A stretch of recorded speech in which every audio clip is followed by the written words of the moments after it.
Okay, so this week you only have one assignment, and it is a project, and it is part of the essential learning. So, in other words, yes, you are required to do it.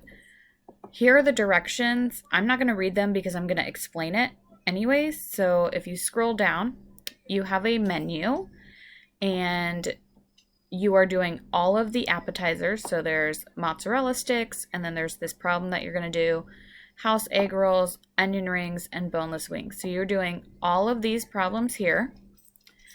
And then you're going to pick one entree for yourself. So spaghetti, macaroni and cheese, house cheeseburger, California sushi roll, um, whichever one you want. And you're going to complete that.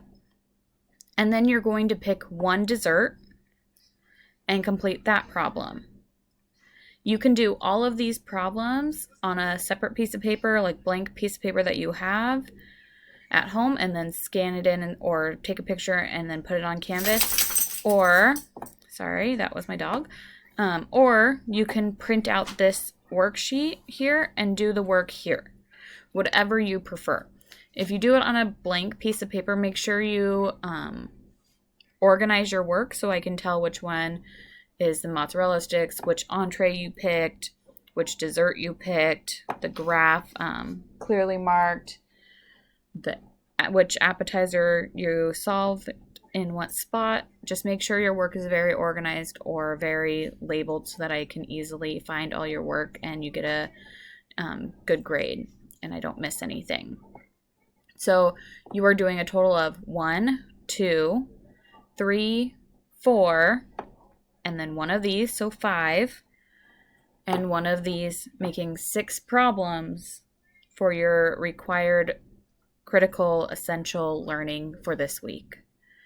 And then you'll have one more project for like a final kind of idea, and then you'll be done with your math class for the year. So you are getting really close to being done and being able to enjoy your summer break. If you have any questions, please email me or Ms. Holstad, and we'll be happy to help you. And we really do miss you, and we hope that you all are doing well. And again, if you have any questions, email Ms. Holstad or I. Thanks.